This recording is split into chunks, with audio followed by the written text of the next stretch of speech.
Well, here we are again, guys, but we've got a special guest again tonight, and it's Martin Bassett-Rhodes from Royal Buckley Band. So we're just going to ask you a few simple questions, Martin. Okay. On your marks, get set, go. I'll start with the first one, Martin, if you don't mind. All I'd ask you is, when did you start playing? I started first when I was about 9 years old. I was brought up in the Salvation Army, and my dad was a cornet player in the army, so it was a very natural thing to get into brass. I struggled at first, though, because my dad insisted on putting band practice nights on a Friday night, and I was 10 years old, and I wanted to go to youth club on a Friday night instead, so I had a little break for a bit. And then when we were just about to move back from Germany, and I started getting interested again. But instead of just going on the cornet and doing as I was told, I went and had a go on every single instrument in the band, and then settled on what was the best one, which was the tuba. Oh, that's a really refreshing way to do it. Yeah. Actually have a go at everything. Yeah. I just worked my way down the band. Sorry, E flat bass, but it's just that. I just got a cut in again there, Martin. Here we go, trombones again. Didn't you try a trombone at some stage? But he got over it. Yeah. So it's quite a jump from a cornet to a tuba, isn't it? It is. But equally, I was still only young, and I didn't have any real embouchure about me. I was still learning, so it was. I think part of it, to be perfectly honest, was just that it was a bit easier on the embouchure. Yeah. As a kid, rather than trying to squeak out notes on a cornet. So what did your dad play? I think I've asked you this before. Yeah, he played the cornet. Right. He was proper instrument then, yeah. Well, yeah, if you say so. He was a cornet player in the army for 18 years. Right. And then when he got out, we moved back to the UK, and that's kind of where I properly started, taking a bit of an interest in it. So was that through school or through local bands, or? So originally it was just through the Salvation Army. I didn't actually play with a competing brass band until I was 15. Okay. I was taking my grade 5 in preparation for joining the army, and there was a chap there from the local brass band with his daughter doing her grade. And he got talking to me, and he managed to rope me in. So I ended up playing with Shrewton Silver Band. So Tony, thank you very much for that. And we loved it at Shrewton. Shrewton were fabulous, great bunch of people. And what section were they? They were a second section band. Section band, yeah. Yeah. Okay. Yeah. Martin, that I played with the 1st Royal Tank Regiment Band. What army band were you a member of? So I started off with, I spent most of my time with the Prince of Wales Division Lucknow Band, and then my last year or so was spent with the Royal Artillery. Lovely, yeah, very good bands then, yeah, excellent. Yeah, I was very lucky I did some great tours. We had a 3.5-month tour of America, or North America and Canada. It sounds very very grand. But the reality of doing a 3.5-month tour is you get 1 day off every 8, and you're on the coach at 4 or 5 o'clock in the morning every day. You drive all day, you get to the venue, you do the gig, you go to the hotel, you have a few drinks, you go to bed, you get up again, and and it's repeat. I remember it well. I described it as living out of a suitcase, to be honest. Yeah, exactly. I mean, some days it was barely worth taking your case off the coach. Yeah. It was just crazy. I mean, we were obviously very grateful for air conditioning. This was a long time ago, so air conditioning wasn't standard at all, But no, it was great fun. It's great to do it. I've been in every state in America, and I've seen next to none of it. Or only what I have seen has been from a coach window. Yeah. So how old were you then when you joined the army? So I joined when I was 19. Right. I kind of took a bit of time. I tried college, after school. It didn't really fit me, so just went on and joined the army and got cracking with that. And very lucky to have lessons with Pat Harold, and then on from there. So when you came out of the army, where did your band didn't go then? It stopped. I had 7 years not playing. Wow. I moved to Dublin. There are no brass bands in Dublin. There was just a wind band across the other side of the city, so it wasn't very easy to get to. I mean, anyone who's tried to drive through Dublin will know that it's no mean feat to get from one side to the other. It takes forever.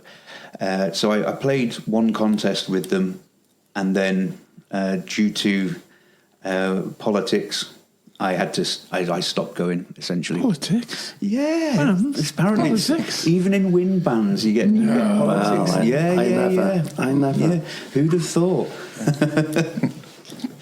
So I had a 7-year break, and then I moved back to the UK, and by chance I was at a Nosal Brass concert, and during the break, Scott Lloyd saw me, and he was like, "Is that Martin Rhodes?"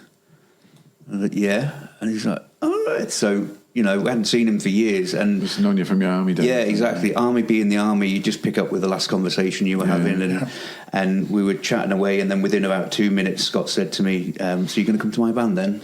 And we would be rehearsing on Wednesday. Well, that sounds like Scott. Yeah. So I went to the trailer on the Monday, got up on the Monday morning, went to the trailer where my tuba was stored, pulled it out, having not seen it for 7 years, gave the valves a whack. And It's normal there, gave them a whack and just got going. And so I had two days where I just practiced, kind of got familiar with the instrument again.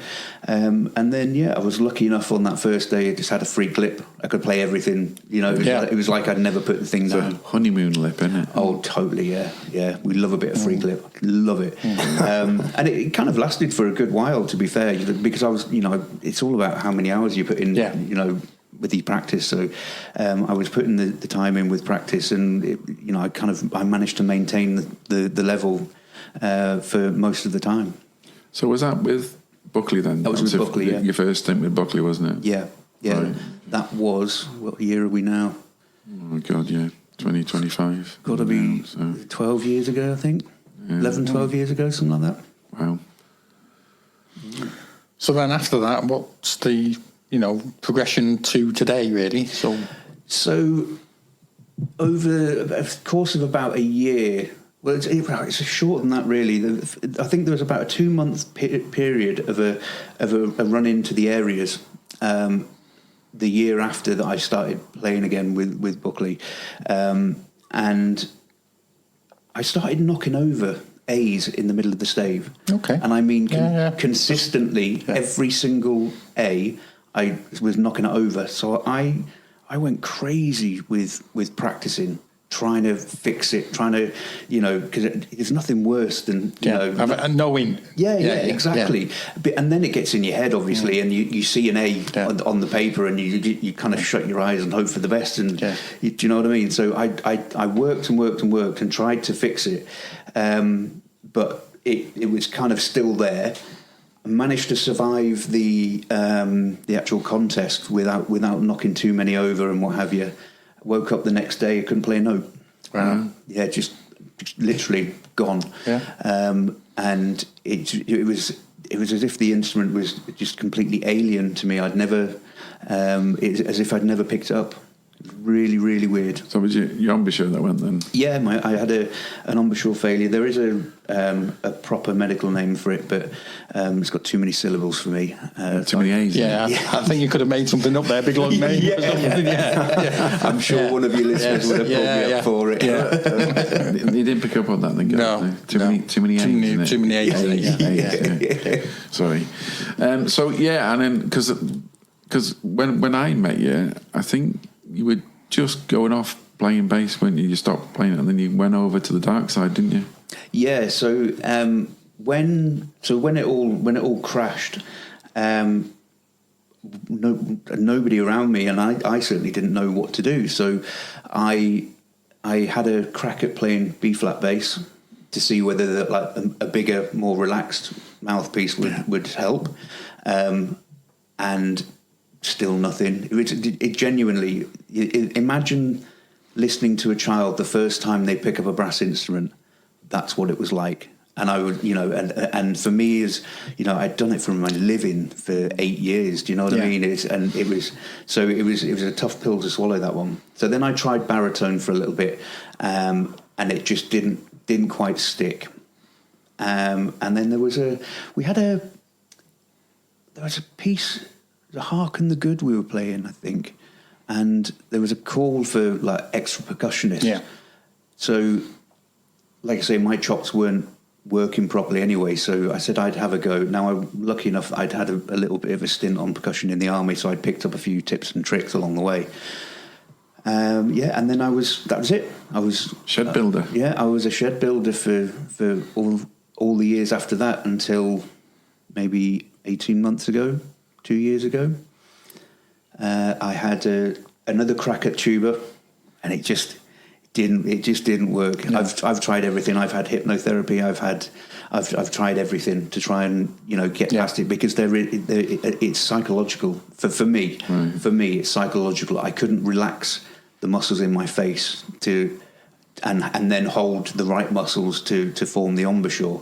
Everything would just tighten up and clamp up, and then obviously you can't get the note.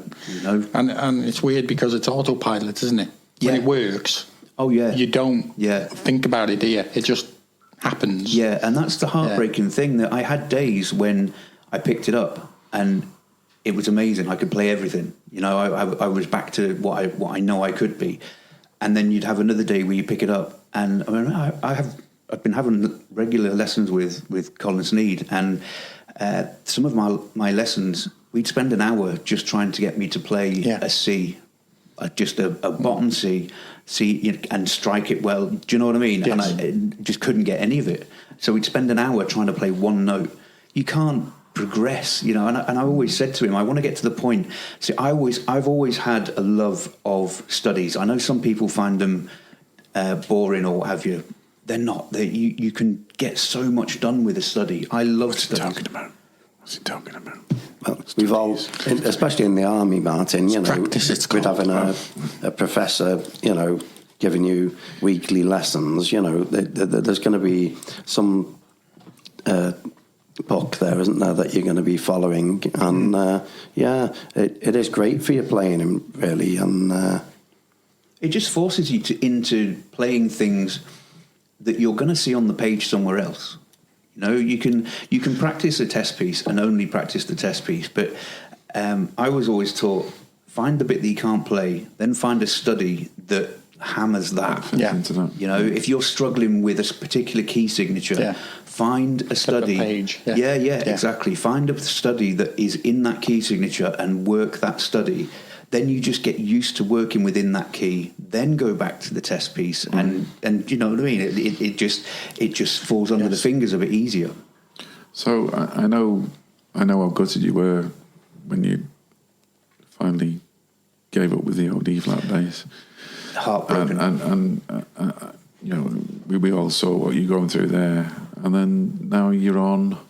Now I am on baritone. So I tried tuba.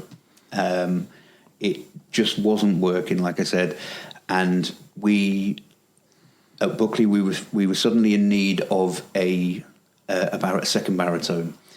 So the weirdest thing about my embouchure this time round, from a G in the middle of the stave up, everything was fine, but from a G in the middle of the stave down, it was really, really ropey. Now, that might be fine for a first baritone or something like that, but for a tuba, your working range is, that bottom ledger line up and down from there, essentially, in the main.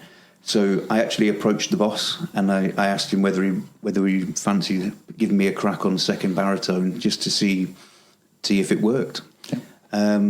And it started to stick, and now my lessons with Cole are studies and things like that. He's pulling all of them out for me. Yeah, brilliant. And I've and very quickly ended up having to move up to first baritone again because of personnel changes and what have you. It wasn't down to my talent at all. It's just I was the one with the bum on the seat, and I was just asked to move up to first. So I'm on first baritone now, and have been for a good few months. And I think the good thing is here is that while Martin's saying all this, he's actually smiling. Yeah. Which is, you know, you can see the... you have no idea of the heartbreak of, because, you know, I genuinely, for the whole time I played, genuinely regarded the tuba as one of the most beautiful instruments. You know, you can make such a nice noise on a tuba. You can on every instrument, obviously, but I always had a love for it. Yeah. Always had a love for it. And then to not be able to do it, it really does. It just pulls your heart out, you know. But I mean, we can see you're enjoying it in band now. You can see you're back to probably standard. You say yourself, you're probably not quite where you exactly want to be. No, not quite. But I would imagine, from what you've been saying, then, give it another couple of years, you'd be on solo cornet, wouldn't you? In a full circle, on a proper instrument. I'm not sure I'd want to go over to that side of the band. You don't go over there. There's a draft on that side of the band room. Yeah, it's time to go there. So I suppose, you know, with all your banding experience, what's your favourite band piece of music? I've got a couple, but I have to say, Instant Concert, man.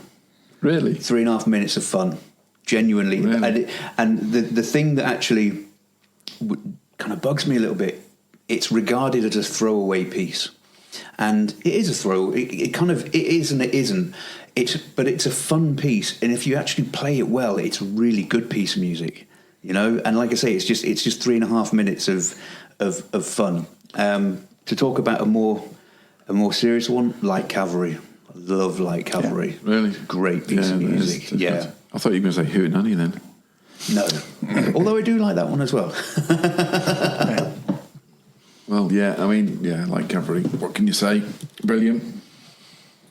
So I suppose moving on from that would be a test piece. Or... Yeah. Ooh, crikey. Do you know, I don't know. The problem for me is I instantly forget test pieces as soon as I've played them. I'm exactly the same. I've always been like that, to be honest. Identical. I've always much rather, you know, at heart, I've always loved doing a concert where you're playing 9 pieces of music well, a variety of music, rather than just hammer in one piece of music. Yeah.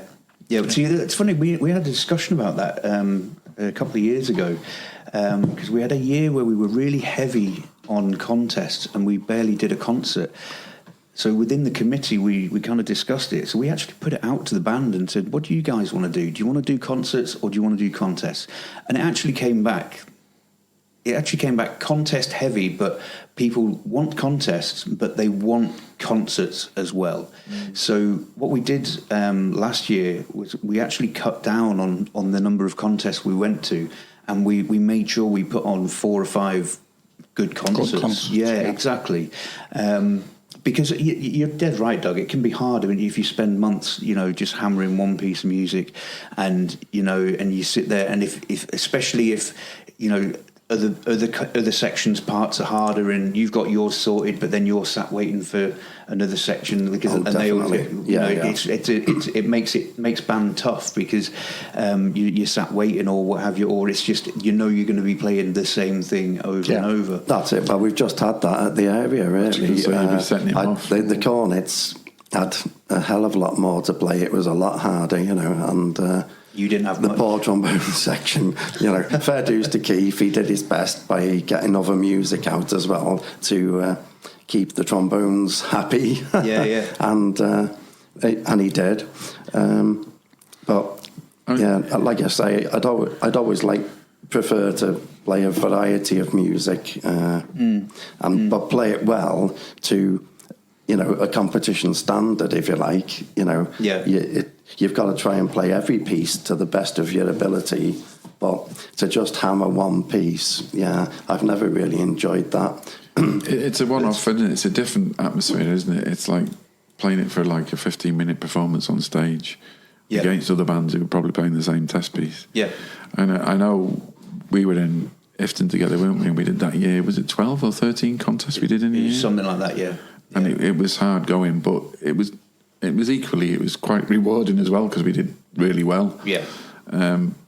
But I can see it from both ends. I'm either or, me. You know, I don't mind. On that occasion, did you ever use the same test piece more than once? Because I was just thinking, then that's more than one a month. we mixed it up a bit, didn't we? We did mix it up. I think with one of the contests we did on 2 rehearsals with a new test piece. We did it on 2 rehearsals, and we won.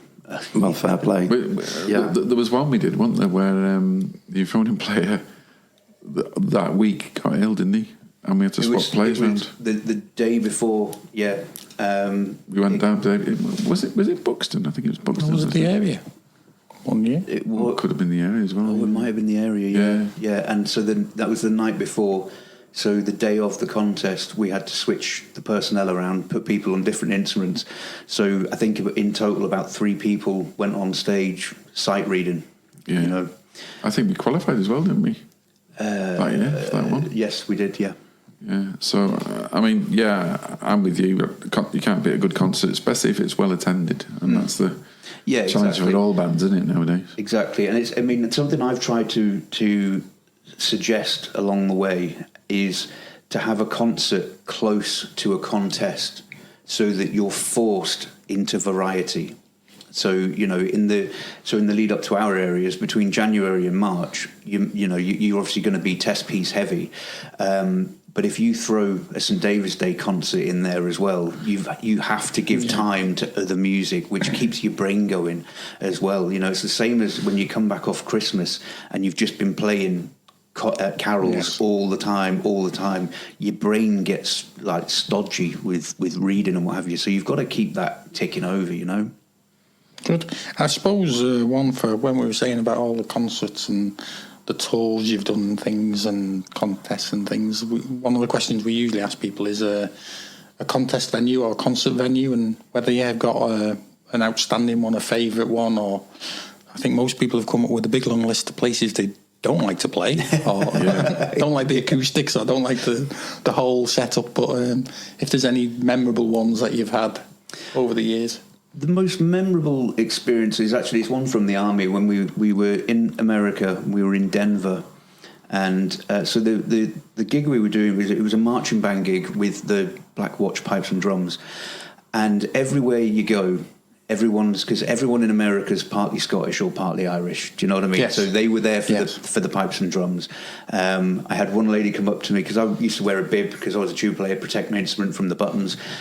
She came up to me and asked me if I was a drummer, and when I said no, she just went and walked off, and I was like, charming, genuine. But when we were in Denver, we marched out. So the opening of our part of the set, we would slow march out singing Men of Harley. And then singing, yeah.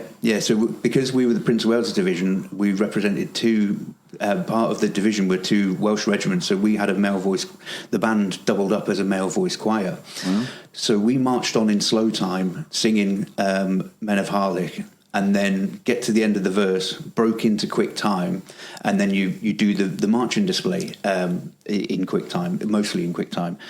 And we got to the end of the singing, as we were playing the 2/3s, breaking out of slow time, 50,000 people erupted.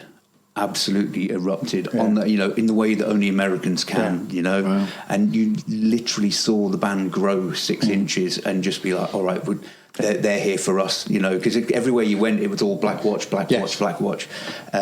everyone just like I say, so that was really good. But it's very grandiose, isn't it? So, you sure it was for the band and not the goat? We didn't have the goat with us. Did you have the goat with you? No, we did. See, in the band we didn't have the regimental mascot, but the Royal Welsh did have Billy. Perfect name for a goat. Yeah. So whenever you did, you always did certain parades, whatever. You always got to see the mascot, feed him a cigarette, and all that kind of stuff. Genuinely, yeah. 2 cigarettes a day. You three, didn't it? You told me that before, yeah. I've got one for you here now, Martin. You're going to have to be careful with this one. You don't know who's listening to these podcasts. Have you got a favourite conductor? Have I got a favourite conductor? Keith Jones. Oh, yeah. Well, obviously, yeah. Our current boss is obviously the top of the list. I had the privilege of playing under Philip Harper.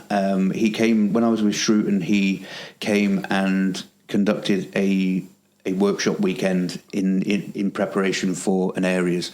And even back then, that was, I don't know, must be 20 years ago. And he was brilliant even then, really, really good. Who's Philip Harper? He's a horn player, isn't he? He was a horn player, yeah. Yeah, well done. So yeah, he was very good. He was very good. But even, I'd say over that, Roger Swift was the conducting professor at the School of Music when I was there. And he was just amazing. We had this... So Nella Hall used to do these summer concerts on the bandstand, which is called The Rock. And you'd have, I think, four or five military bands all join up and play a massed band concert. So it's all outside. It's always have something like between 15 and 18 tubas.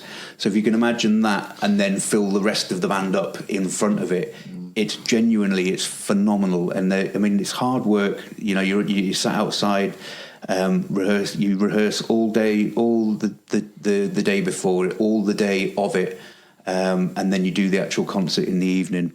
And I remember having to set up all the chairs as well for the audience that were going to come. Yeah, you had to sort out the dressing of the chairs and make sure they were 1,000 chairs straight in lines. lines. Yeah. So we did Star Wars main title on one of those concerts, and Roger Swift, the conducting professor, he conducted that, and obviously everyone knows the big opening chord. And just the way that he threw that first chord at us, and that's the only way I can describe it. He threw it at us, and he threw down the gauntlet for us to make that as big as we could. And the other thing to throw into that is you've got 5 different bands, 5 different solo cornet players from different places. The age-old thing of how do cornet players greet each other? Hi, I'm better than you. Do you know what I mean? So you've got 5 people competing on that top C on the opening note. It just made it epic, to be perfectly honest. So, out of the two then, so is it between the two of them, Philip Harper and Roger Swift? Do you think they share the honours? Don't forget though, Martin. Curry's are looking for you phoning player at the moment. Oh yeah. I was thinking about putting an application in for that to see how I got on. Well, it seems this is obviously more brass band orientated. I'll have to go with Philip Harper. Right. Very good. Good choice. You got any more questions, Doug? Just putting him on the spot here. I think the only other one that we usually ask people, and we get some varied answers on, is a favourite solo, and maybe not one you played yourself, because we don't get that much on bass, but maybe one you've heard or somebody played that member of your family, or a piece that means something to you. Again, that's just too many. Although I'd not long been in the army, and just before we went on that America tour, actually, I ended up playing for a run of concerts. I ended up playing tartan tuba. Now, it's not a ridiculously difficult solo, but the thing that made it difficult was the boss put the program out for the run of concerts just before we went to America. And so we were playing it when we came, we're doing these concerts when we came back from America. And I saw tartan tuba on there, and I knew that my oppo was away on leave for those concerts. Because we did those concerts annually, and he hated them. So he used to book leave to not have to do it. So I clocked this, and I thought, I'm going to box clever here. I'm not going to say anything until we're stateside, and then it's too late. Then he's going to have to change the program. Yes. And anyway, so 2 weeks into being in America, I went up to the boss and I was like, "Sir, you put Tartan Tuba on the Proms concerts?" And he went, "Yeah." I said, "Doug's not there. Like, he's on leave." And he just looked at me and went, "You best go and learn it then."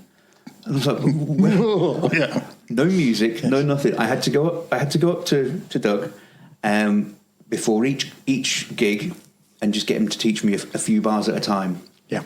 And that's how I learned that solo. And I've still got the muscle memory for quite a lot of it go already. Through it like yeah. I've never seen it written down.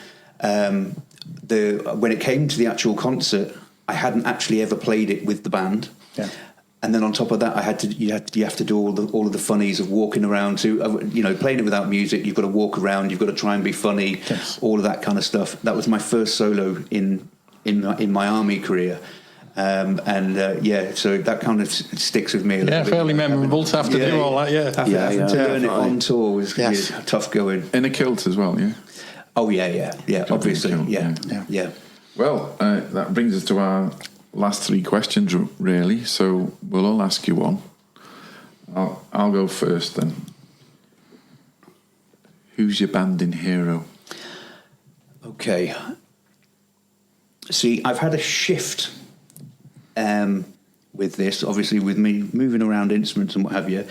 But growing up, Steve Sykes all day long. I was always mesmerised by him. Yeah. And him and Chuck Dellenbach as well from Canadian Brass. They're just super tuba players. From even before that, I was inspired by David Dawes.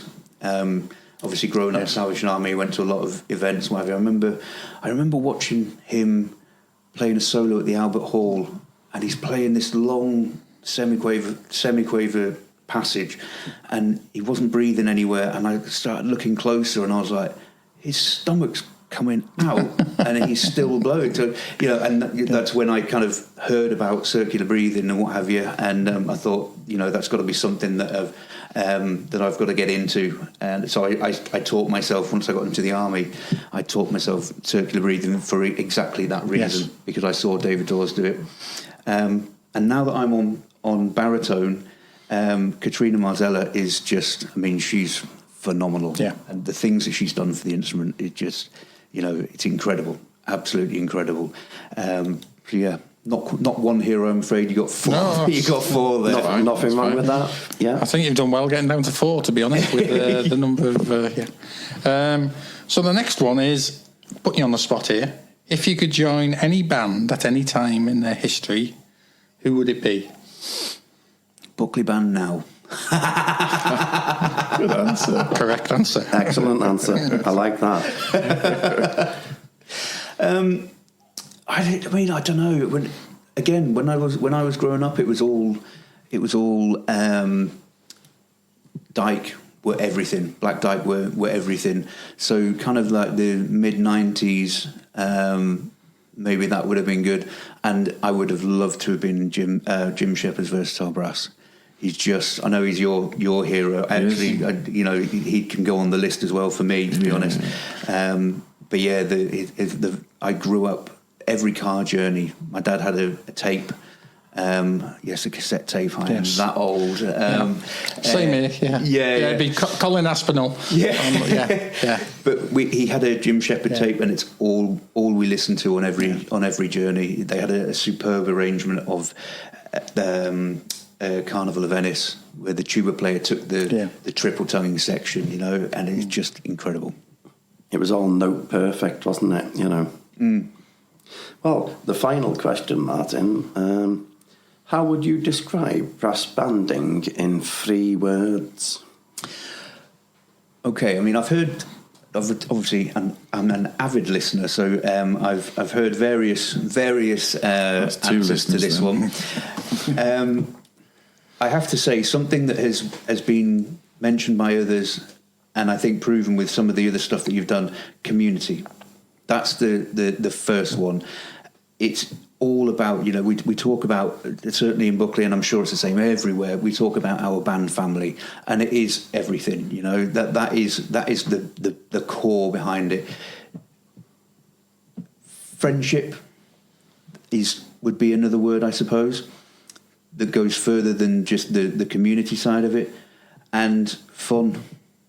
It's got to be fun, but it's got to be right to be fun as well. So there's some hard work. You've got to do some hard work in there, but it's fun. Great. Really good answers, Em. Yeah, really good. Yeah, well, it's been great to talk to you. Thank you. And we could have talked all night probably, because you've probably got some great stories there. I am expecting you to send me some.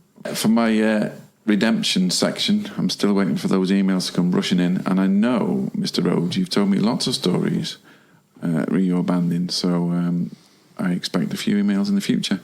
But thank you for today, or tonight, as we've met here. And then hopefully we'll get that on as soon as we can. But thanks again. Thank you very much.